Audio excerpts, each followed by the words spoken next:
On today's show, NBA free agency is underway, and the first day did not disappoint. We'll break down the biggest moves of the first day, and we're about to bring back one of our favorite segments. What's the word returns? Lace them up and lock in. JWJ.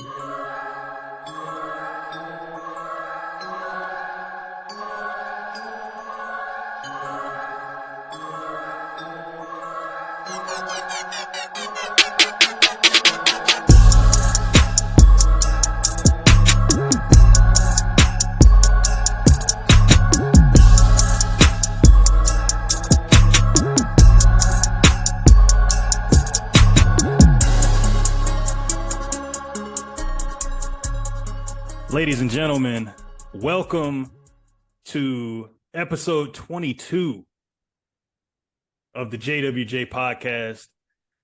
I'm the host today, Shane Thomas, alongside my shooter on the wing. Happy anniversary to my guy, Mr. James Washington. What's going on, bro? Listen, man, I'm good, Brody. How you doing, man? I'm here. I'm good. How you living, man? Staying out the way. No, for real. Yeah, man. We're glad that we're getting to record here. It's been about a month since we last recorded, so I'm not gonna say what we always say. We're just gonna get right into it. So, today was the first day of NBA free agency. First day just basically completed. Lot of moving parts. Some parts stayed in the same place.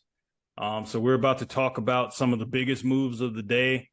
And I felt it was only right that since we're talking about free agency, this is our second free agency podcast episode. I feel like we should play a game. And as y'all heard in the cold open, we're about to play What's the Word. I feel like that was one of our favorite segments when we first did it. So I think it's only right that we play it again. What you think? We ain't scared.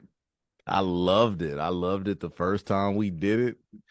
I'm gonna love it this time too, because already in the first few hours, man, it's only been about 6 hours since it got in. It's been a while. And it's only been 6 hours into the latest free agency, and it's already been a barn burner. So I think we're gonna have some fun with this. I'm all for it, man. Let's go ahead. Let's get into it. All right, so we will do just that. So basically how we're going to do this is we're going to talk about some of the major ones, and then we'll get to the best of the rest after we finish our game. So without further ado, let's go ahead and get into it. So the biggest news of the free agency period so far, we got Kyrie Irving agreeing to stay with the Dallas Mavericks, a 3-year deal worth $126 million. There is a player option for year 3 for Kyrie. So Kyrie and Luka, we get to see more of that experience. So James, I'm gonna throw it to you first. Kyrie staying in Dallas. What's the word? Shane, you got to promise me right now that we're not going to spend the next hour talking about this, but we won't. I'm going to go ahead and give you my opinion on this, and my opinion is laughable. That my word is laughable. Now, back when Kyrie was first traded to Dallas, my big opinion was, what is he going to do and how often is he going to be available? And now he performed well. He did do an amazing job while he was on the roster, while he was playing, but it was still very apparent that there's a problem when you have 2 guards on your team that are both ball dominant. And that led to an issue where it turned out to be a losing record after he got there. He did help them win, but it didn't turn into anything in the postseason. And it also raised questions later on whether or not Kyrie wanted to stay there. What it seems to me is that it's one of those things where now Dallas has dug themselves into a hole where they gave Kyrie the money that he wanted, but at the same time, they're still going to be looking for trade suitors down the line. And the money that they just gave the money they just gave him is going to make that very, very difficult. I don't know, man. I wish the best for Dallas, but I just feel like it was a bad decision giving Kyrie that kind of money. What do you say, man? I'm gonna throw at it is formality. I think this was something that Dallas needed to do to solidify like kind of the direction they want to go in. I feel like I think it was 16 games that Kyrie and Luka played together with the Mavericks. I feel like we just need to kind of see more of that group. We need to see them after a training camp and with the new guys that they plan to bring into the roster. I think it's a formality. I feel like in order for them to kind of keep the positive momentum that they have going from having a good draft, going and getting Derek Lively and Olivier Maxence Prosper, going to get Richaun Holmes, like those moves fill the need. I feel like by retaining Kyrie, that filled the need as well, because you still need another ball handler beside Luka. Now, we talked about it before about fit. I think the pace that Luka and Kyrie play when they have the ball in their hands is something that needs to be looked at closer. Do you think Kyrie stays the entire season? I think he'll be there. I mean, he's got 2 years and a player option for a third. I think as long as it goes well, I think you can kind of look. I think as long as it goes well, I feel like it's a good basketball environment for him. So I feel like he'll be. It sounds like you just gave kind of an unsure answer. If it doesn't go well, will he be there by the end of the season? If it doesn't go well, we've heard a lot of different talks about trades, right? So I think the main one you'd have to look at, because Phoenix has always kind of been there. That's been kind of a team that's been linked to Kyrie, whatever. There was I've seen talks that Phoenix has not even granted him talks. Right. And I mean, it's all like a bunch of hearsay. I think honestly, if it doesn't go well, I think you have to look at two things. You have to look at what's happening in Phoenix and you have to look at what's happening in Dallas. If Phoenix kind of gets off slow through the gate and they feel like they need to do some more tinkering, DeAndre Ayton, I think, is on the table. That's been something that you could look at. Ayton for Kyrie swap, possibly. I think a team, depending on how close they are, say the Lakers, they went out and they made some moves. They may be looking to get into that sweepstakes as well. I hope not. I think honestly, I feel like the trial run last year, I feel like was a good experience for Kyrie. He seemed to be happy and kind of gelling with the new teammates, and everybody seems to be getting along. So right now it's kind of a kumbaya situation. Right. We'll see if it stays that way throughout the season. But I think, you sign a 3-year deal.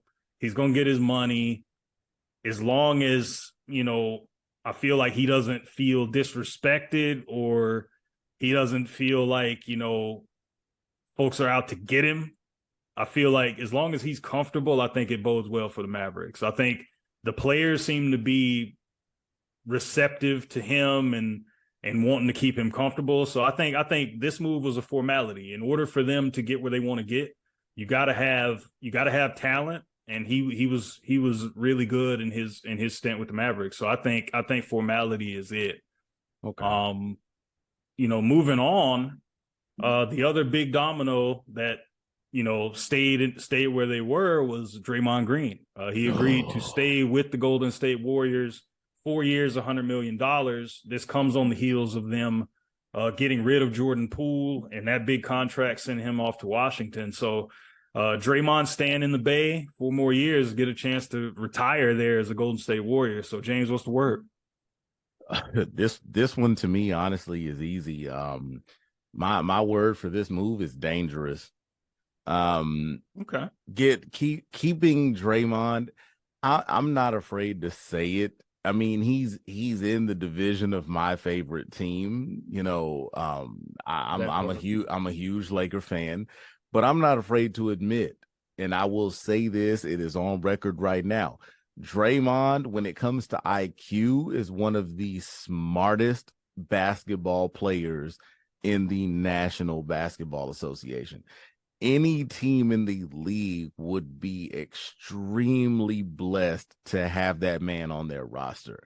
And the fact that Golden State was able to keep him, it just makes them that much more dangerous.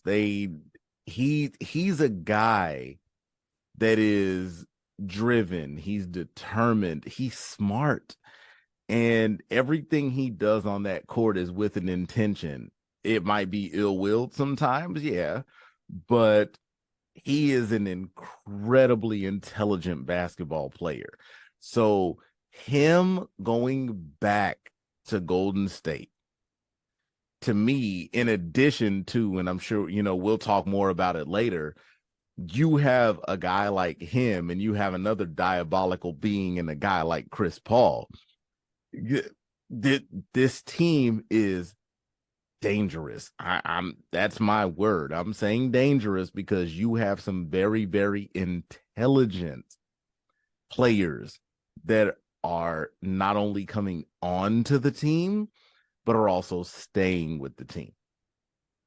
Yeah, and I agree with that. I think, for me, I think the word I'm gonna go with this situation with Draymond is culture. I think by keeping him, that's what you maintain. You maintain that culture. I think Draymond is the heart and soul of that team. Steph may be the head of the snake there, but Draymond is kind of he's the engine that makes it go. I think they don't win. It's good that he finally gets paid and gets to keep his stamp with the Warriors. He doesn't have to go to another place to finish his career. Yeah. I think it's huge for them because it says, okay, we can keep the team together, at least the original core guys. We still have some pieces around all of us. If they're looking around the room, it's like they still have pieces there. Steve Kerr's still the coach. Like they'll be in the conversation. Keeping Draymond is big because, I mean, a lot of things have changed with Golden State. You know, they won the title last year, but you know, this year it was just a different vibe around the team. I mean, it didn't help that it started when he, you know, knocked the hell out of Jordan Poole. But, you know, Jordan Poole will be in Washington. He'll get as many shots as he wants. And, you know, he'll be in a situation that kind of fits the way he wants to play. I feel like Jordan Poole kind of played himself into bad favor in Golden State just with his decision-making and, you know, his kind of inconsistency. But, I mean, he's a young player. I felt like they probably should have gave him a little more rope. And there was also longevity plays itself into favoritism as well. Right. And, I mean, like I said, they don't win those titles without Draymond. He's been the leader on that team as far as vocally. Steph has been the leader as far as, you know, by example, and he's been as big a part of the culture. Steph has been as big a part of the culture as Dre, because Steph has been kind of that selfless leader. Like just kind of, he's been the one kind of in the background. Everybody, you know, talks about Steph, but Steph is the ultimate kind of team guy. You know, he wants to win and he understands what it takes to win. So Draymond, that's a culture move. And I think that's big, especially when offensively, it wasn't the most potent offense they've ever had. It wasn't a well-oiled machine at all times like it usually is. Defensively, with them being an older team, you saw that slippage. Klay Thompson, while he did manage to find his shooting touch as the season went on, defensively, I don't think he ever really was a lockdown defender again. I feel like he wasn't as much bringing the clamps as he used to. I think Klay Thompson, his ability on that team to be a two-way force and take the pressure off Steph defensively, that was when they were at their peak. Offensively, when the ball's moving and the way they attack people and backdoor cuts and the whole deal, like offensively, they weren't that team last year. Yeah. They had a lot of injuries. They had people in and out of the lineup. They had, young guys playing. Steph was out for a bunch of games. That's when Jordan Poole looked like he was a piece for the future. Right. Defensively, it wasn't the same team. They were small. They didn't seem to rebound the ball as well. They had a lot of issues. And so they'll have to fix that personnel-wise, but it's going to be hard to do that with the moves they made, retaining Draymond. But they needed to do that for the culture. And it's good that Dre got paid, and now he gets the chance to finish his career there. So I'm interested to see what happens now, because everybody said, like, is it Draymond or is it Poole? Like, which way should you go? And then Poole, seemed to be more of the guy that disrupted the team chemistry, despite being the one that got punched in the face. So I don't think, in my opinion, I don't even want to go as far as to say he disrupted the chemistry. And I might be contradicting myself here, but hear me out on this. He didn't, in my opinion, he didn't disrupt the chemistry. He just brought something different. And I think that a big part of it is, if you allow that difference to come in, it can work for you. And we saw that a couple of years ago, not this past season. These playoffs that we just saw, Jordan Poole kind of fell off a little bit. But in the championship year last season, when we first started the podcast, that's the JWJ podcast. Make sure y'all follow us everywhere. Shameless plug. Jordan Poole came in and did his job. So I think it was one of those things where it's like, if you look at, we, like, you and I, like, we've been on a team 2-3 years together. We've been successful. We've won things. We've done this, we've done that. And then we get this young guy that comes in. This young guy comes in. He's brash. He has a little bit of an attitude, but we can tell that he's talented. He comes in, he helps us. We win another one. But at the same time, it's like we go into that following season, and it's like, even though this guy helped us win, the veterans are still looking, and they're like, you still the young gun. You still that young dude. We don't know what to think about you. I think that Jordan Poole just fell into an unfortunate situation. And going into the whole, leaked video with the altercation and the punch and everything, I think what happened with that is, and I said this last year at this time, you remember I said this last year. I said, I think what happened is that because Jordan Poole found himself being so helpful on the title run, he did get a big hit. He did get excited. He did feel some kind of way. So he got the money. He goes into training camp. And I think that it was probably more than likely, and I mean, you can correct me if you think I'm wrong, I think what happened is he did that work to help on that title run against Boston. And once it came into training camp last August, September, whenever, he got his money. He comes in, and now he's like, hey guys, look, I belong here. And he's talking trash just like they talk trash. And the veterans are looking at him like, yo, watch your mouth, dog. Like, you might have helped us, but you ain't us. You ain't here yet. And I think that that's where that whole thing kind of crept in. And I think that, of course, he ends up butting heads with the biggest dog in the room, who happens to be Draymond Green. The two of them go at it. Draymond is talking trash. We already know Draymond ain't going to back down from nobody. he happened to come across with a young gun who also is not going to back down from anybody. And I think that that's where that whole thing came in. And I think that's where they cross paths. And of course, we see at the end of the day, if you're a franchise, you're going to stick with the guy that has been proven to get you there. And that's why Jordan Poole ended up getting shipped out to Washington. Right. And last thing I'll say about that before we move on is I think Draymond's the type of guy, he's one of those for better or for worse type players. I think he kind of is who he is, and you kind of have to allow him to be who he is. You know, whenever the on court antics happen, whenever there's a dust up, it's like, you know, it's always, you know, Draymond's Draymond. And it's a benefit to them, but it's also a hindrance to them at times. Right. I think sometimes those antics kind of affect them negatively. There's more of a reason, you know, it's part of that culture. It's like he's the one that gives that team an edge. He's the one that gives that team some toughness and everything else.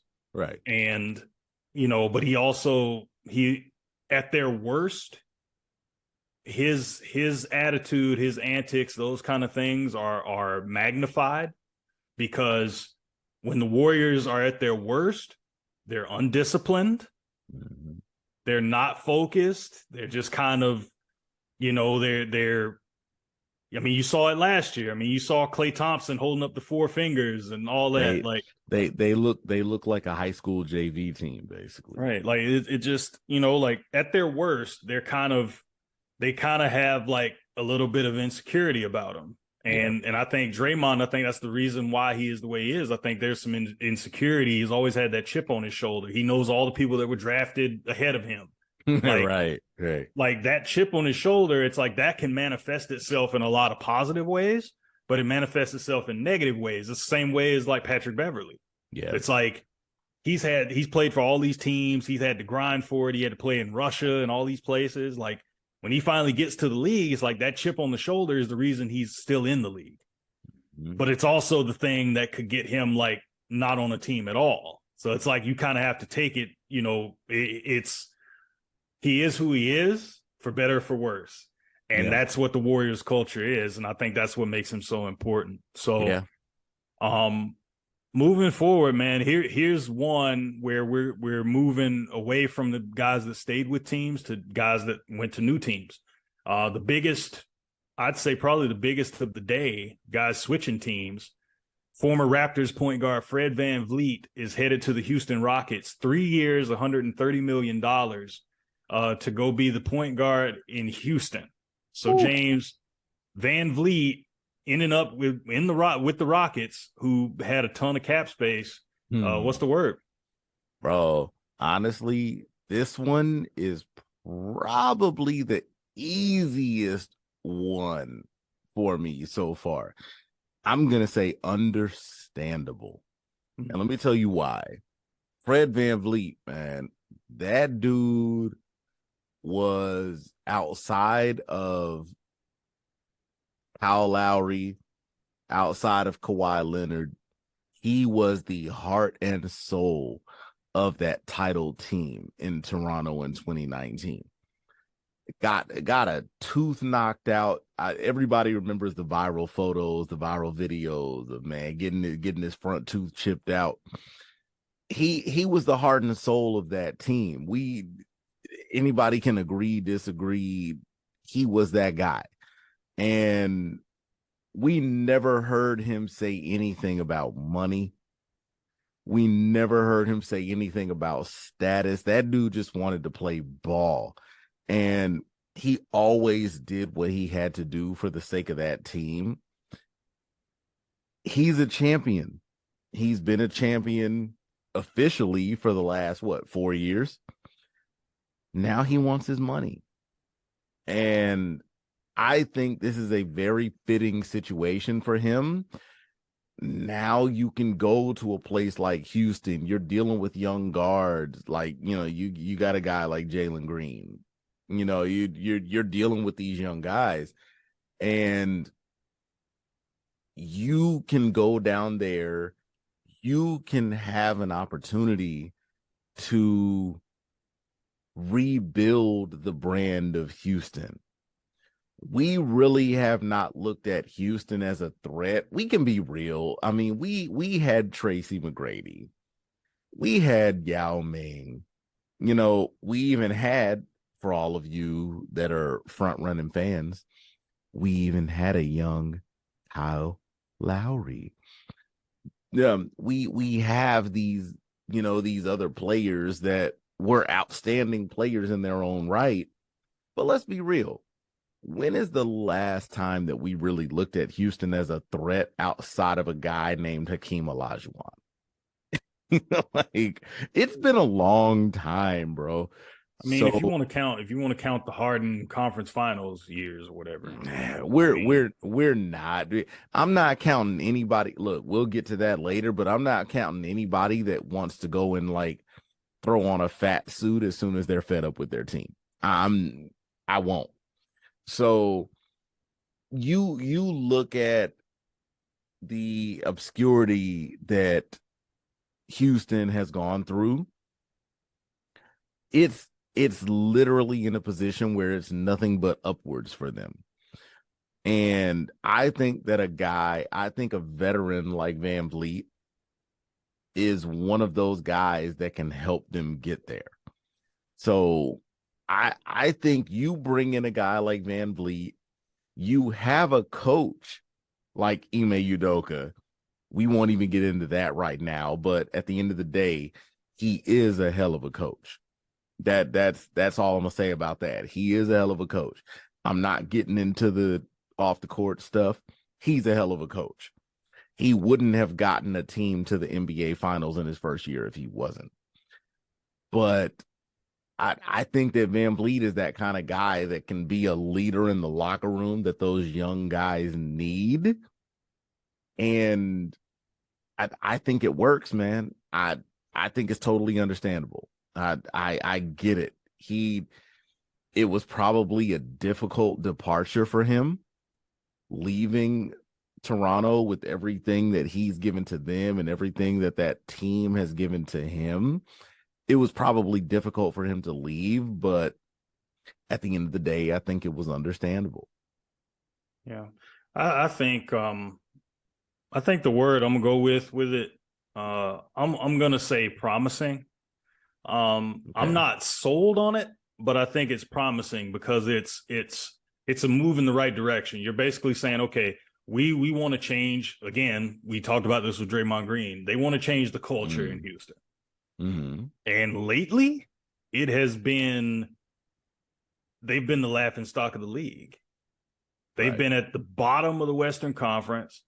Right. That's been a team that if you want your numbers to look good for a particular night, put it like this: playing the Houston Rockets is a stat padder's dream. Right. They probably gave up the most like 40, 50 point games probably of any team last year because of they had no discipline. Nobody played defense. Everybody wanted shots. It sounds like those pickup game runs when like you're getting toward the end at the Y, and it's like, oh yeah, we ran it for a few hours, and then you got those new guys that come in, and it's just it's a clown show for like the last 2 hours that they're open. That's pretty much the Houston Rockets. So them going out and getting Ime Udoka, a guy that's a no nonsense type of coach, as far as what he demands defensive intensity and accountability. That's two things that they needed desperately. Right. You go out, you get Van Vliet, a leader at point guard, and a guy that's won. So you got a guy that knows the way, a guy that has gone the way, and Van Vliet, same guy, a guy that can show the way. That's what you want your leaders to be. A guy that knows the way, goes the way, and shows the way. That's where you start. You're already bringing him in to mentor. I mean, right. Pay close attention. The Rockets had a top 5 pick this year. Right. They ended up drafting Amen Thompson, one of the Thompson twins, who were very impressive with OTE. Right. So they got Amen. Yeah, I think it's promising. I think it is. Yeah, I'm with you on that. Now, the only thing I'm concerned about, the only thing that gives me a little bit of pause with Van Vliet, he's a slight guy, 6'1" point guard, and his shooting percentages, he's not the most efficient guy at his size. I'm looking at his numbers. So last year he shot 39% from the floor. That's the second. That's like that was the first time. Yeah, 39% from the field on 16 field goal attempts a game. He was playing 37 minutes a night. He made his free throws. He was a little bit under 90%. He had a career high assists per game at 7.2, averaged 19.3 points per game. Now, my issue with this is, like I said, he's a 6'1" guard. He's 28, and he's coming off a year where he shot below 40% from the field. Now, for all the leadership and toughness he brings, I'm interested to see if he can somehow raise that shooting percentage on a team like Houston, where I'm sure the opportunities will be there, but there's a lot of guys that need the ball. So he may actually take fewer shots. So it'll be interesting to see if he can find efficiency with maybe a lower volume, because he's got a lot of mouths to feed. Now, especially if we end up getting another guy there that's going to come up later in the conversation. Right. Now if the move that's suggested happens, then I mean he might actually be in a situation where he won't have to carry as much of the load. I mean, the last 3 years in Toronto, he's taken around 16, almost 17 shots a game the last 3 years. In 21-22, he averaged 20 points a game and shot 37% from three. Now, if those percentages hold up, if he's shooting 37 from three and he can get you 20, if he can get those numbers back up. I thought last year was a little bit of a down year shooting for him, even though like the percentages for his career aren't great. If he can be more efficient while maintaining that assist arc that he's on, because last year was a career high in assists, I think Houston's in a good spot to do something and impress some people. I think they got the right pieces in place for them to do something. So I think the move for Van Vliet, I would say, is promising. Now, going from one point guard, coming to the West to another one coming to the West, Derrick Rose is leaving the New York Knicks. He is headed to the Memphis Grizzlies on a 2-year contract. I'm assuming that may be for the veteran minimum. I'm not sure. I'm sure it is. But Derrick Rose, after kind of falling out of favor in New York as far as the rotation, he was a mentor there for a lot of guys and well respected there as a vet. And now, he goes to Memphis, where he joins Marcus Smart, who was just traded for by them, to add some veteran leadership to that team. So James, D Rose to the Grizzlies. What's the word? This situation, what I'm gonna say, man, my word, I'm not even gonna lie, is lovely. And the reason I say that it's lovely, I don't want to go into too much detail, because I know we will on a later episode about the whole Memphis situation. But let's just look at what we're dealing with. We have the Memphis Grizzlies, who have shipped out Tyus Jones in the trade that brought Marcus Smart in. We've also seen that they've made it very vocal. They've made it very clear that they don't plan on bringing Dillon Brooks back. So you're losing two of your guards. We see that Desmond Bane is re-signed. And also we have a certain favorite player of mine who I'm not afraid to admit, I'm going to keep it PG for the podcast, is a freaking idiot. Regardless of age, we can talk maturity. We can get into all that later. You need a good slap in the mouth. Who better to do this than one of the most hard-nosed guys that spent his career so far up there in Boston, and one of the most hard-nosed point guards in the league that grew up on these streets of Chicago. I love it. I love the fact that after this 25-game suspension, Ja Morant can walk in that locker room and he's going to have to answer with his immaturity to guys like Marcus Smart and Derrick Rose. I absolutely love it.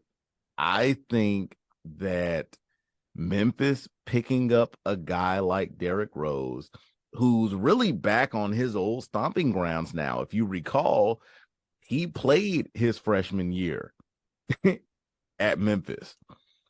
I think this is big. I think this is a coming home in a lot of ways.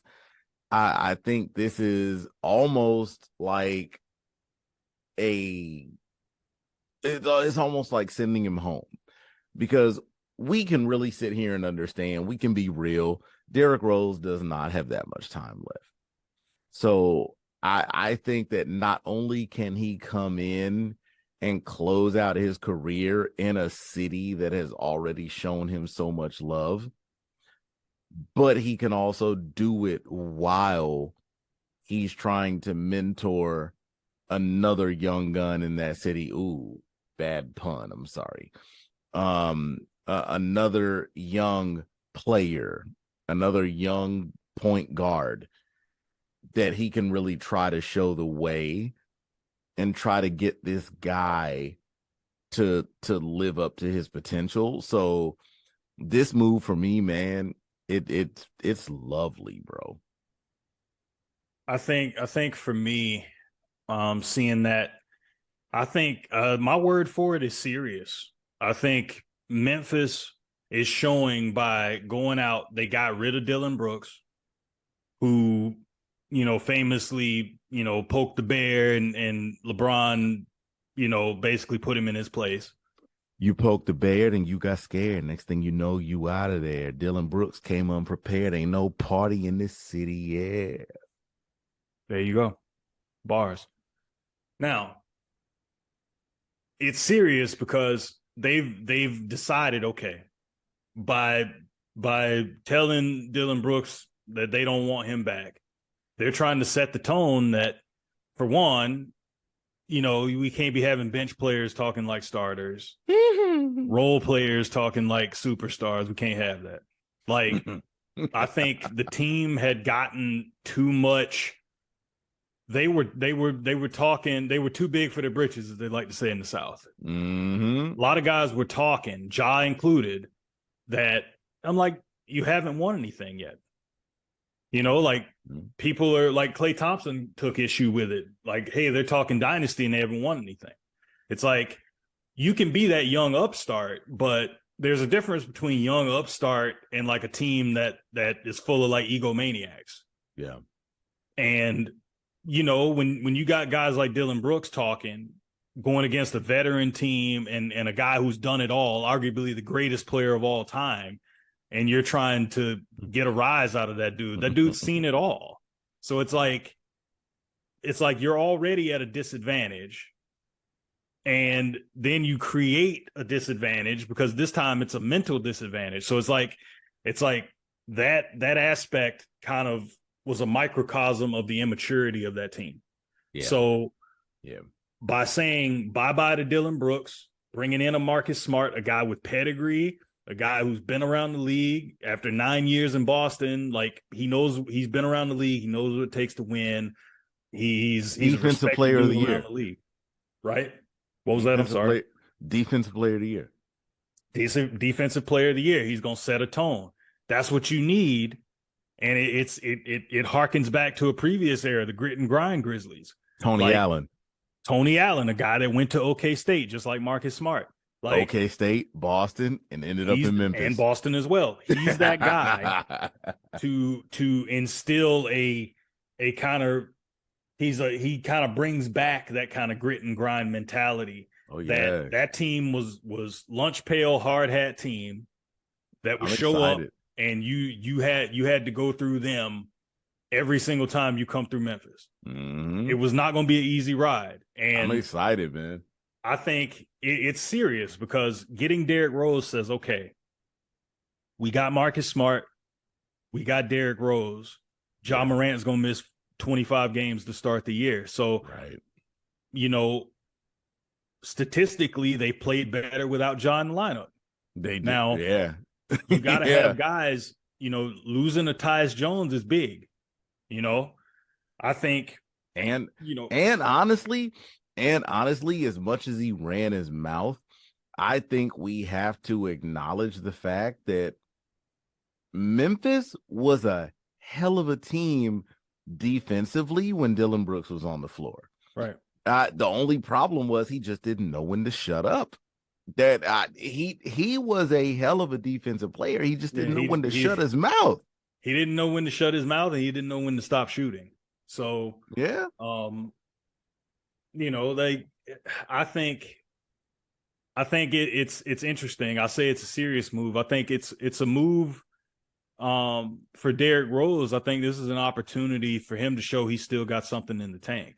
Mm-hmm. I think in New York, it became Jalen Brunson's show. A lot of guys that were playing in that rotation to start the year in New York, they were riding the bench toward the end. I mean, Evan Fournier, Derrick Rose, like a bunch of guys that were in the lineup, like aren't even playing. Which is really surprising considering Derrick Rose is playing for his former Chicago coach. Right. And I mean, I think honestly, I think Thibodeau had to have seen that D Rose probably defensively isn't a guy that probably fits the system he wants at that point. Absolutely. Yeah. Now, granted, this is also the same team that runs Jalen Brunson out there as their starting point guard. Now, I love Jalen Brunson, but I mean, defensively, it's like he's not going to hurt you there. Yeah. Like he's going to he's a smart player. He's going to try to figure out his best way, whether it's taking charges, whatever. So that's what I was going to say. It was all offensive. Yeah. And I think Derrick Rose with the Grizzlies, he's going to have a chance. Probably, I mean, considering what's going on, he may be starting to start the year. So, I mean, this is a chance for Derrick Rose to show whether he stays with the Grizzlies for the 2 years or whatever. This could be a way of him showcasing himself for other teams. Mm-hmm. This could be just a way to show, hey, I can still go. So I like it for Memphis. They needed more veterans. Adding a Marcus Smart, adding a Derrick Rose, guys that have seen it, done it, been around the league a long time. They needed that because it's a very immature team that needed a big dose of maturity. And I think you can look no further than guys like Marcus Smart and Derrick Rose. Derrick Rose, because of all he's gone through physically, he's the youngest MVP in league history. And then it's like, that was it. Yeah. So he's had to deal with all the injuries, the fact that it robbed him of his best years. Definitely. After winning an MVP, and like his whole life changed. This dude wasn't even sure if he wanted to keep playing. So the mental and emotional maturity that Derrick Rose has had to adopt and embrace over his career, because 2011 was a long time ago. Yeah, it was. He was the MVP that year. Yeah. And, the next year, that's when everything changed. And so he's had to go from being the budding star and the next big thing to just another guy. And that takes a lot of maturity, especially when it was forced upon you by your body betraying you.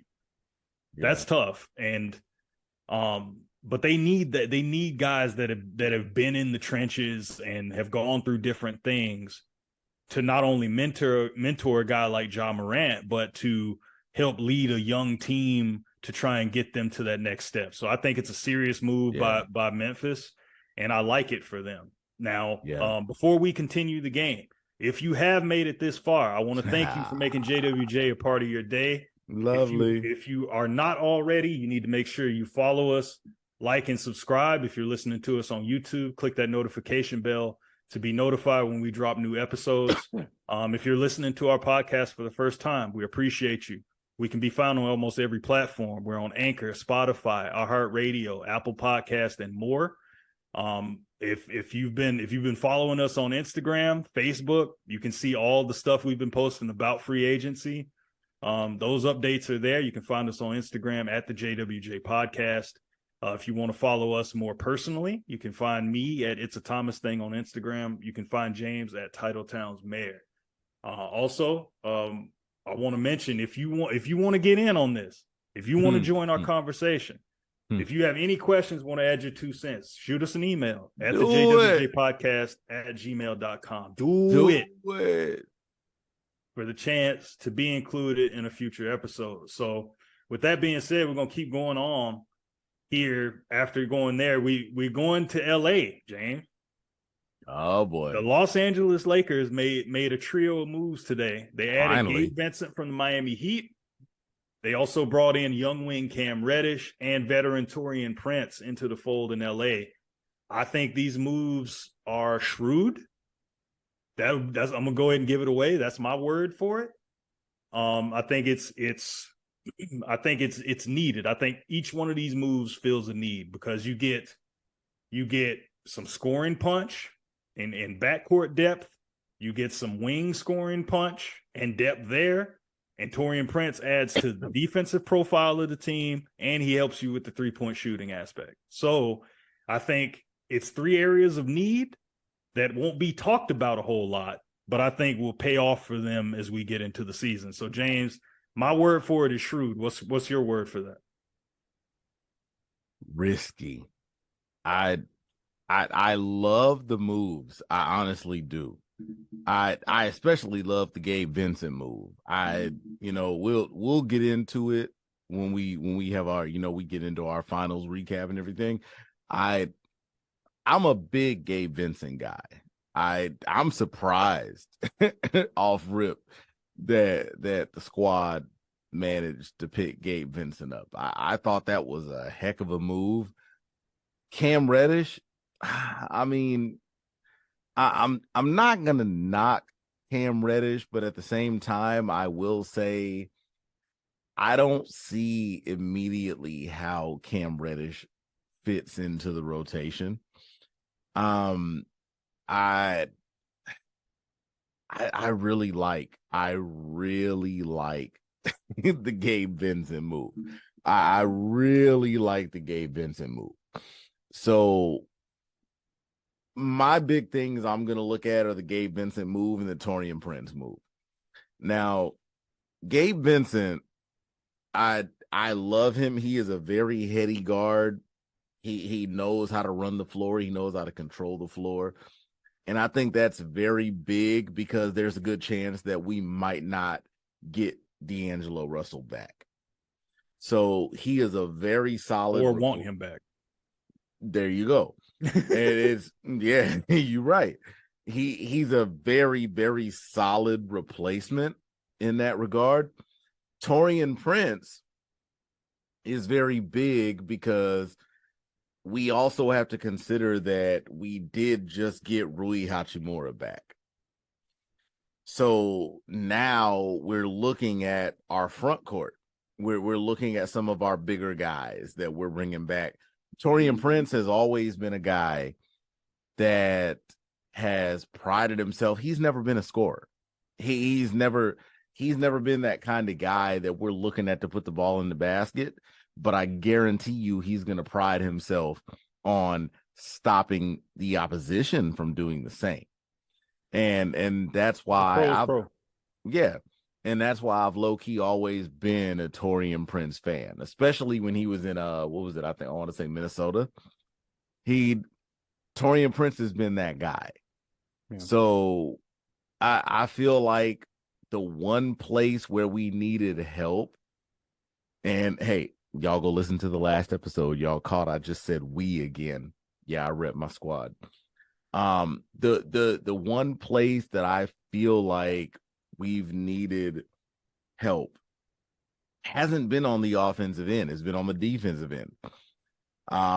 We have LeBron, we have Anthony Davis, we have all of the, we have these guys that can play the defensive side of the floor, but at the same time, LeBron is 38. Anthony Davis's body is at this point about 46. So we need people that are going to be able to surround them that can play the game defensively. And Taurean Prince has long and steady been one of those guys. So I think that being able to bring Taurean Prince in for the amount that he came in at is something that is very helpful to the team.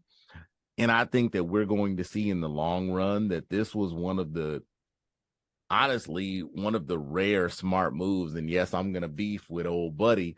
This is one of the rare smart moves that Rob Pelinka has managed to pull off in the last few years.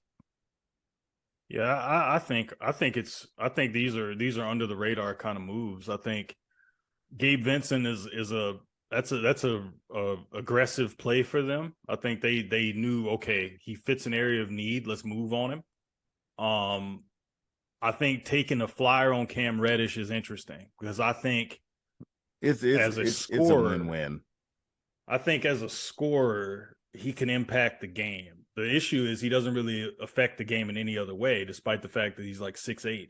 Mm-hmm. I think there's a role for him in LA. I think he could definitely bolster their bench scoring for sure. Right. I think if he can come in and be efficient and not be a complete liability on defense, I think playing for Darvin Ham, if he doesn't guard, he probably won't get off the bench anyway. So I think his ability as a scorer and also just bring anything on the defensive end if he can, I think that's his ticket because he's played on a bunch of different teams and each team has been like, yeah, we're good.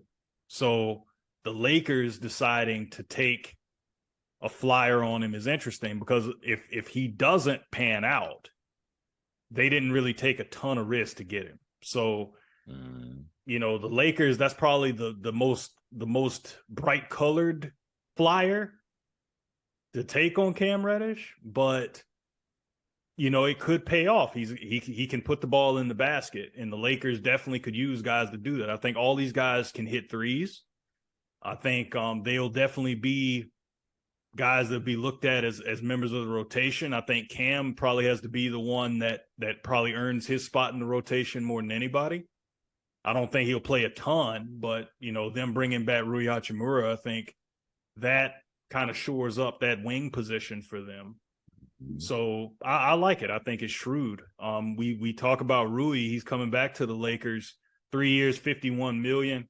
He showed his ability on both sides, in the series against Denver, and defensively, he really made a difference. I think he really showed in that series, I think, that's why the Lakers went out and got him, is because of what he can do defensively and the potential that he showed on the offensive side of the ball as well. I think them bringing him back, I think I used this word earlier with Dallas. I think it was a formality. I feel like you had, in order to stay at the level that you're at and possibly build on that, you had to bring back a guy like Rui Hachimura.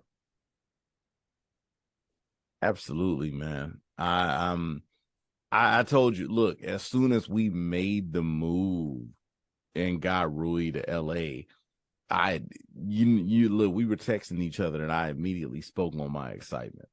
I'm a big Rui guy, man. I a lot of people don't, or I won't say don't, but a lot of people didn't give him that credit up front. Rui, for his size, he's so strong. Yeah. I think that the one thing that's misleading about him is people don't realize how strong he is. And that really showed itself in the postseason. Like while we ended up, we made it through the first round. We took care of Memphis. Ended up losing, against Denver, which one thing I'll say to people, if I end up losing to the eventual champ, to me, that's motivation. that's saying I lost to the team that was good enough to win it all, regardless of how many games it took, whatever. It is what it is. But if you notice in that series, it was close games throughout those 4 games. Yeah, we got swept, but it was close games throughout. And a big part of that is because Darvin Ham took the time to throw Rui Hachimura over there on to guys like Aaron Gordon and guys like Nikola Jokic. He took him and Rui was able to handle those matchups. So I'm very, very happy that Rui is still on this roster. And if you recall, I'll go back to the beginning of my rant. You recall, Shane, as soon as everything went down, the trade went down, and we're like, oh, Rui Hachimura is coming to LA. I texted you immediately, and I'm like, oh boy. I was excited. Yeah. I've been a Rui fan since draft day a few years ago. I love the game that Rui brings because he's very defensive minded.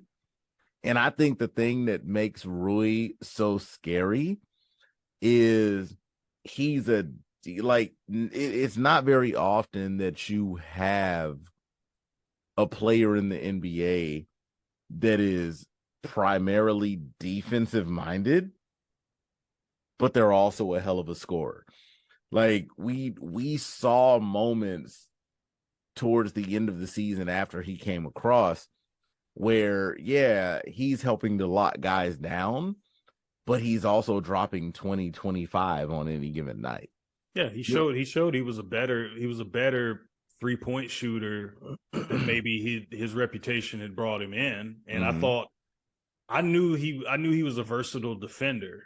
Mm-hmm. I didn't know of the strength capability where you could just flip him and say, okay, well, he can guard 3, 4, 5. Mm-hmm. I think, especially in today's NBA, defensive versatility is huge. Yeah. Like that's one reason, I liked what the Mavericks did on draft night. Like when they went out and got Derek Lively and Omax Prosper, like those dudes can guard multiple positions. So I think if you're trying to win in today's NBA, you got to have guys that can guard multiple positions and can switch and do all these different things. The fact that they found that wrinkle where they could put Hachimura on Jokic and allow Anthony Davis, who's a versatile defender in his own right, to be able to roam around and protect the paint without hurting them on that side of the ball, that's huge. And them being able to bring that back in the fold and have him under contract for the next 3 years, $51 million, I think that's huge for them. It was a formality because it had to happen. But it's a smart move. It hasn't, like you said, it hasn't always been Rob Pelinka's strong suit. So I like what he did, bringing in the 3 guys and then bringing in Rui. I think LA's putting themselves in a position to make some noise again. And we go from one Japanese player to another. So we're gonna keep it. We're gonna keep it in the West. We're gonna keep it there with Phoenix. Yuta Watanabe is headed to the Phoenix Suns, who've been very busy this offseason. 6'9", had a breakout year for the Brooklyn Nets as far as his shooting. I like it. I really like it. James, I'm gonna let you go for it first. Watanabe to Phoenix, giving them a big shooter in their rotation. So what's the word on Yuta? When it comes to Yuta in Phoenix, the immediate word that comes to me is necessary. And the reason I'm gonna say necessary is because I'm gonna take this as a Laker fan as an indirect shot at Phoenix. It's kind of direct at the same time, but I really don't care. You got Kevin Durant. You have Devin Booker. You now have Bradley Beal. You have 3 star players on your team who, let's be real, are more interested with putting the ball in the basket than preventing the opposition from doing the same. And in order to get Bradley Beal, in order to get Kevin Durant, you gave up so many players that were defensive minded. I think that bringing in Yuta was such a big move for this roster because he's another guy that we can talk about.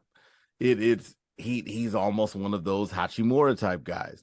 He's another one that can score, but that's not what's on his mind. He wants to get out here. He wants to help spread the floor. He wants to get out here and play defense.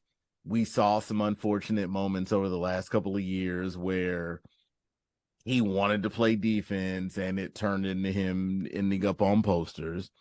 But that did not stop his defensive drive. And I think that kind of desire, that kind of heart is necessary on a roster like Phoenix right now, because you don't have too many guys left on your roster that think like that.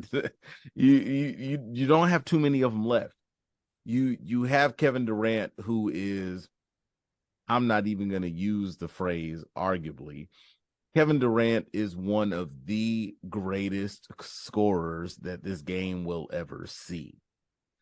Devin Booker is well on his way to trying to fill that same vein.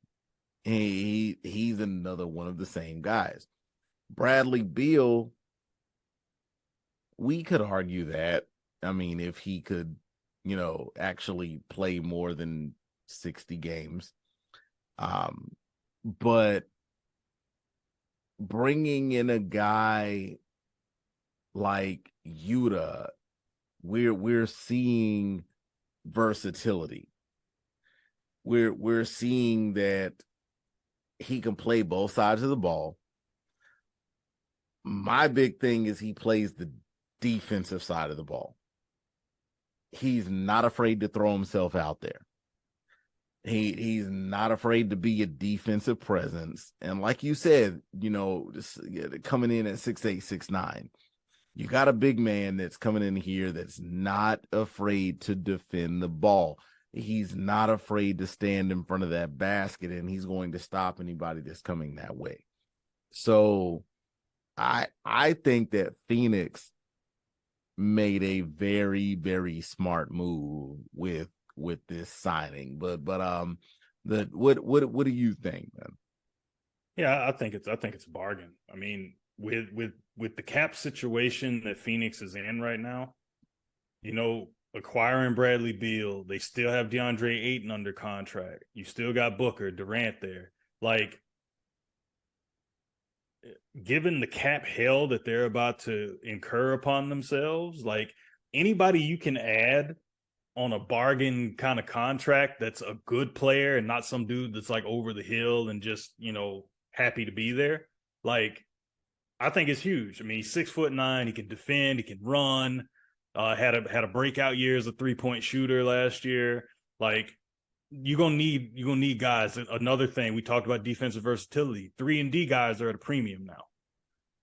Like Dorian Finney-Smith in Brooklyn, Mikal Bridges, like guys that can hit threes and play defense.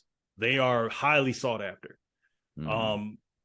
Yuta wasn't necessarily in the same class as Mikal Bridges or those guys, but as a role player, you want guys that they know their role and they don't really deviate. They're not going to take away. They don't need the ball to be successful. They're there to help the team win just by, with the skills they possess. So I think it's a bargain. I think it's a really good move. I like it for them because, it's different. They were able to add a guy that doesn't, like he's low maintenance. And on a team where you got 3 guys that are going to need the ball, number one, they need to figure out, okay, who's the point guard there? Is it Bradley Beal? Is it Devin Booker? Because both of those guys have experience being lead guards, but a point guard for a full season on a winning team? I don't know. I mean, Bradley Beal's been a guy, he's averaged, 5-6 assists a game. Like, he's been a guy that can run the offense through him. But at the end of the day, number one, if that's your starting backcourt, who's going to guard somebody? Right. It's like one of those guys is going to have to sacrifice unless you go and you find a point guard you can get, because Chris Paul's gone. And so, who's going to be the point guard there? KD needs the ball. Like, he's probably the most flexible of those guys. Like, he can kind of, get his whenever. But at the end of the day, like, you got a bunch of mouths to feed there. Ayton's going to want touches. KD's going to need touches. Booker's going to be Booker. Beal's going to need touches. So you got a lot of mouths to feed, and there's only one ball. All the cliches about defense and, having other guys can do other things, like, they're going to have to round out the roster and build more depth. But adding a guy like Yuta, I think, is a smart move. You want guys like that with a team that's so top heavy. You're going to need that because they had no depth last year. Right. And they're not going to have a whole lot this year unless they can find more guys like for the minimum and things like that are willing to come in and do that. So going from the West, we're going to go back East, where we had a guy from the defending champion Denver Nuggets, Bruce Brown, is headed to the Indiana Pacers. 2 years, so we $45 staying million. West. What was that? Oh, no, I was saying, so we're staying West. He's going East, but we're gonna stay West and from where he's going. He's headed out east, a different shade of yellow, different shade of navy. So he's headed to the Pacers. 2 years, $45 million. He was a guy that a lot of teams were interested in. As a big wing that can do a lot of different things. So James Bruce Brown to the Pacers. What's the word? and am I allowed to create a random word that doesn't yet exist? Go for it. All right. I literally just brought this up earlier in the episode. My word for Bruce Brown's move is Van Vlietish. Van Vlietish. I like it. He just won a ring, bro. Now he wants money. I don't blame him. Go wherever you gotta go to get your money, man. That's why he's going. Let's be real. This man worked his way up to being a championship player on a championship roster. And now he has that ring. Now he has that trophy. Now he has that title. And now I want to go get that money. Denver wasn't going to give him that kind of money. Granted, one of the things that we always talk about, Shane, is every single player in the NBA is a max player somewhere. We always talk about that. Bruce Brown just went and got that money from a team that is willing to give him that money. Denver wasn't going to pay him that money. Now he's on a team that he could possibly help rebuild. He's a vet. He's a champ. He's getting the money. What's the worst that can possibly happen to him right now? He's in a situation that I call Van Vlietish. All right, so my word for this, I'm gonna just combine it because I've seen it combined before, and it's a day that I think I like, and it's a word I think you like. I think it's a word a lot of people that have jobs like. I'm gonna call this payday. Because if you've played for Denver and you've been a wing in Denver, if you leave that team, for some reason, you are going to get paid massively. Look at Jeremy Grant. Jeremy Grant is staying in Portland. He just signed a max extension. Yep. And he's had 2 big contracts now. I'm going to be really annoyed if he spends next season playing alongside Dame Dollar. Yeah, we'll see. Keep going with Bruce Brown. I like Bruce Brown. You know, he's just a good player from the wing, man. His two-way ability is there. His ability to score the ball is there. You know, he can bring some punch and give you some things on both ends. I think he'll be missed in Denver because, again, that defensive versatility and another guy that can score and get to the basket, like those things are needed, especially with a team where Nikola Jokic is the star. Like, you need guys around him that can get to the cup and do things. Mm-hmm. So for Indiana, I mean, it's a nice move for them because, I mean, they're adding some guys with experience. They've had a young team there with a weird mix of, like, veterans and young players. Some veterans that are kind of cast-offs from other teams. So it's still a weird team there. You got a veteran coach in Rick Carlisle.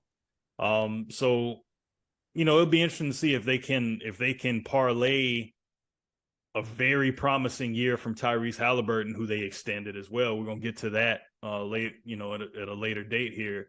But you know, I like it for them. I think he got paid. It's an opportunity for him to possibly have an expanded role on another team that is looking to make that next step to get back to the playoffs.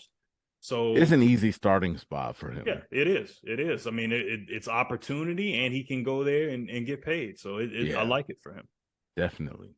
Now, lastly, we're gonna finish the game off by going to Philly.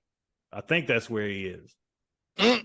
We're going to Philly because James Harden check his weight, picked up his own option, but there's rumors that even though he picked up his option in Philadelphia, that he is looking to be moved again.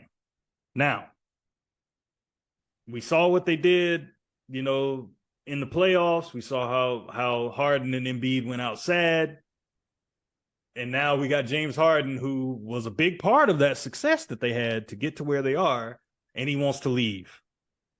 He's got the league MVP on the roster with good role players, and you're bringing in a championship coach in Nick Nurse. James Harden wants to leave, and they're saying he probably is trying to get back to Houston. So, James, we've been through this again. Here we are again with James Harden. He opts in, but he wants out. So what's the word? I'm about to make a really, really random reference right here, Shane. We make it a goal every time we record one of these podcasts to try to include some sort of wrestling reference in these podcasts, right? So I'm listening. So where I'm going is I'm going to explain first, and then I'll give you my quote unquote word. Now, you remember Shane back in the day, started in WCW. That's World Championship Wrestling for all of you non-knowers. That's a really awful way to put that, but anyway, we had a wrestler back in the WCW days by the name of Diamond Dallas Page, and one of the things that he always used to do is that he would constantly brag on the number of titles that he had won. So he would come in and he'd let you know that he was the two-time, he would always brag on the number of titles that he's won. Shane, you know exactly what I'm getting at. Yeah. What I'm going to do and how I'm going to relate this to James Harden, I'm going to say that he's very DDP-ish, and that's going to be my word. I know it doesn't make sense, but y'all go back and do your research on Diamond Dallas Page. And we'll say that James Harden is very DDP-ish. And the funny thing to me is that Diamond Dallas Page would always not only be excessive, but get the number wrong with his count. He would say at the time he was the two-time champ, but he would say that he was the two-time, and he would purposely say it 3 times, right? Now we're going to relate that to James Harden. James Harden is officially of the big 3 in Brooklyn when it came to Kevin Durant, Kyrie Irving, and him. He's the one guy that was the two-time clown that has requested multiple trades from multiple teams that he has played on. You requested a trade from Houston. You requested a trade from Brooklyn. And now you're requesting a trade from Philly. And all fingers are pointing that one of the teams that you might possibly end up going to is back to Houston. Two-time freaking clown. James Harden, I ain't got nothing to say. I don't. You are very DDP-ish, if that's a word that I could possibly use. It is what it is. If not, y'all make sure y'all send us emails or comment on our social media accounts, and I'll promise I'll change the word. I'll come up with another one. But for right now, you're very DDP-ish, because what the hell is wrong with you? You're going to a place where you think you're going to have a free ride. Once it doesn't turn out to be a free ride, you want to turn around and be like, send me somewhere else where I could possibly have another free ride. It's very DDP-ish, because you're acknowledging things that you think are coming to you. Shane, I can't, man. I'm not on the Harden wagon. I don't know how you feel. Let us know. I'm not on the Harden wagon, bro. All right, so I'm gonna make this short and sweet. My word for it is flake. I've never seen a player be so talented but run from expectation and anything that could define him positively as a player. I've never seen somebody just want to run from it. It's like in Houston, he would always fade. Couldn't get it done in the playoffs. Mm-hmm. Then he gets to Brooklyn. They don't even get to play together. He's injured. Then he gets to Philly, and it's like the first year, it's like, yeah, he gets there, but he's banged up, hamstring issues still. And then this year, he has a resurgent year, averages 21 and 10. Like, he looks like, even though he took on a slightly different role with the Sixers, they won with that. He even showed in the playoffs that he could still get it done as a scorer. He had a 45-point game against the Celtics. Turn the clock back. But then it's like you got the MVP of the league. You had Doc Rivers there, and it says that y'all butt heads, and now he's gone. And now you got Nick Nurse coming back. Mm-hmm. And so, with those things, it's just I don't really know what he wants. It seems like he just wants to have fun at this point. Right. And you talked about getting a free ride. I mean, I know he loves the strip club scene, so he might be getting a few of those. He might be getting some free rides. So, maybe that's why he wants to go back to Houston. But that's what I think. Because I don't really see the benefit. You're going to a team that's been one of the worst in the league. If you do manage to force your way there, it's like. But the thing is, I think it's easy for him to go there now. He just opted in. He has his money, right, and that's all he's worried about. That's the thing that annoys me. That's all he's worried about. And I still think he's a very good player. He's still one of the best players in the game. When he's healthy and when his head's in it. It's just his head's not in it, often. And that's what I was gonna say. When focus and work ethic is not something that can be really associated with James Harden, right? But he is a guy that has changed the game. I'll give him his credit. Like definitely as far as guys that can find like loopholes and ways to manipulate the ball, manipulate officials. Yes. And I'm not saying this in a bad way. Like he's a very smart offensive player, one of the smartest offensive players we've ever seen in this league. He plays a revolutionary game, right? But in a similar and not to even tease it back too much, similar to Kyrie, your talent doesn't matter when you're not willing to use it. Right. And I mean, like I said, he went out sad. I mean, he was passing up shots in that last game. Yeah. And Embiid coming off an MVP, you would think he'd want to put his stamp on it, and he wasn't doing anything either. So it's granted, one of those guys was coming off of injury. Right. But I mean, at this point, it's like, look, you won league MVP.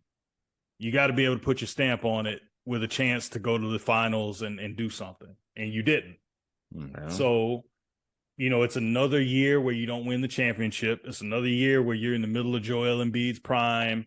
James Harden, I think now we can say that he's kind of slipping into that post-prime era. Mm-hmm. So it's like there's so many reasons for him to come back and play there. You got a new coach, new system.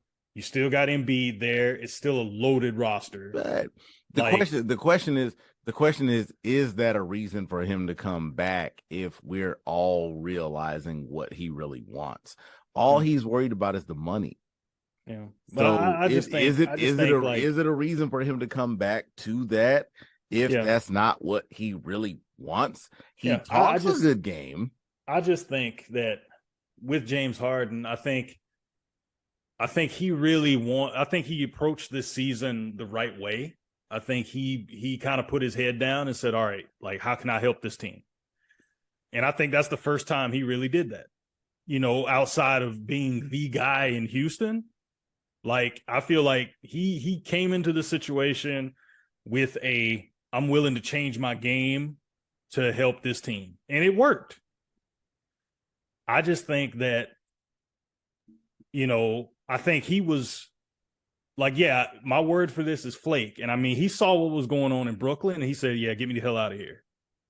And I mean, I kind of don't blame him in a way, I but I gotta laugh. I gotta laugh at the fact. And no, I am gonna throw James Harden into the fire. Yes, I do blame him.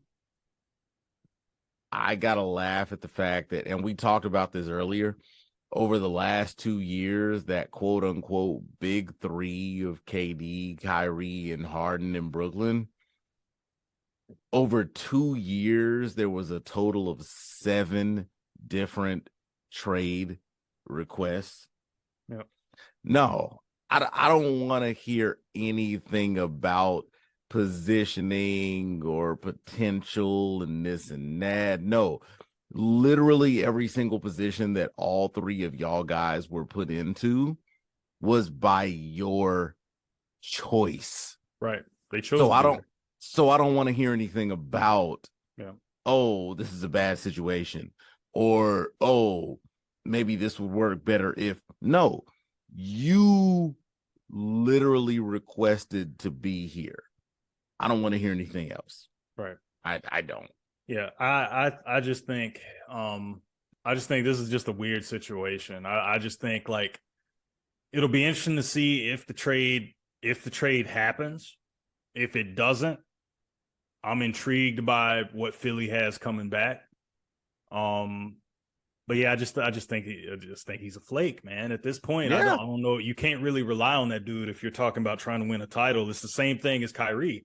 I love Kyrie as far as a player. Like, his talent is unbelievable, but he's still got to prove that he's reliable and that, you know, when the going gets tough, he just won't, you know, just take his ball and go home. It's like James Harden, I think, has more of a reputation for that than I think even Kyrie. I feel like Harden, it seems like as soon as the going gets tough, he's like, yeah, get me the hell out of here. And I just don't think that is something that will reflect positively on him at all. I just think, like, he's kind of running from the grind.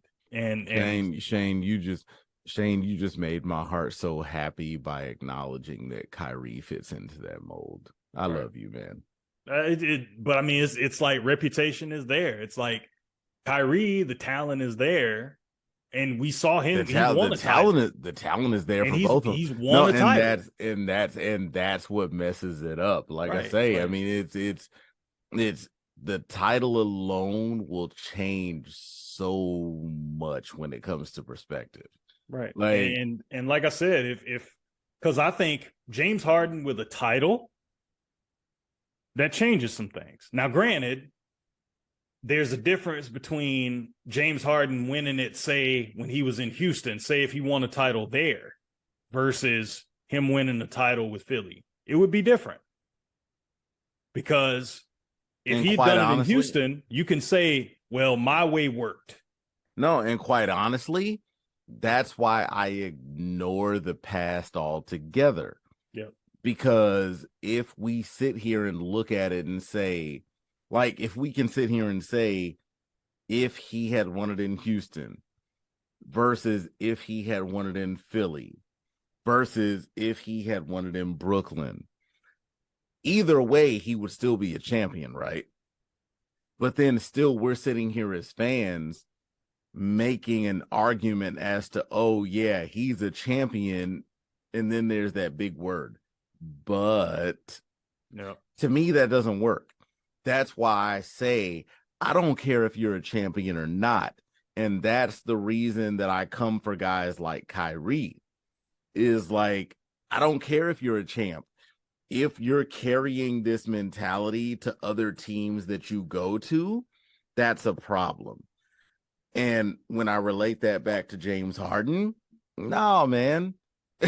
Like, whether you're a champ or not, if you come here, like, the idea, you got to be professional.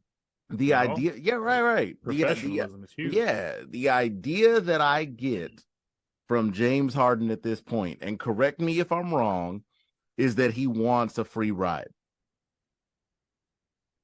He wants to be in a position where he can win and he doesn't have to be the scapegoat. If anything goes wrong, he doesn't want to be the scapegoat. But what he doesn't realize is by you constantly switching teams and you've already been a league MVP, when you go to a team as a lead guard, you're immediately going to be one of those guys that's going to be in the spotlight. Right. You've put yourself in this position because of your talent. This is on you, bro. This is you. It's not a bad thing. It just shows how good of a player you are. But you can't sit here and skate your way anywhere, and then as soon as stuff goes south, you're like, hey, I want out. Yeah, because teams are giving up assets for you. Yes. Like teams are trading for you. So they're giving up valuable pieces to bring you in. Yes. And then basically as soon as you get there and it's not to your liking, then you want out, and suddenly they don't have you and they don't have the players that they gave up to get you. Exactly. So, you know, with that being said, man, I'm gonna put a pin in it because we still got a lot to get to with free agency, that we just wanted to really touch on the biggest things that happened on that first day. We still got the best of the rest coming up. Again, if you have been listening, we thank you so much for making it this far and making JWJ a part of your day. We really appreciate it. And this is fun. I love when we can play our word association games. If you're listening to this on YouTube, again, be sure to follow us, give us a like, subscribe, click that notification bell. You know where to find us. We talked about it already. We're pretty much on all the major platforms for podcasting. We can also be found on Instagram, Facebook, and Twitter. You can find us at the JWJ Podcast. You can find us individually. You can find me at It's a Thomas Thing. Find James at Tindalltown's Mayor. Yeah, man. If you have any questions or would like to add your 2 cents about anything that we've talked about on the pod, shoot us an email at the JWJ Podcast at gmail.com. And we'll be sure to include you in a future episode. You guys, thank you so much for listening to us. Thank you for listening to us play What's the Word. And we'll be looking forward to catching you guys in the next one. So with that being said, James, go ahead, tell them bye. Hey, man. Thank y'all for tuning in. Look, we apologize for being gone for so long, but trust me, y'all were always on our mind and in our hearts. We love y'all and we appreciate y'all. Thank y'all for tuning in to JWJ.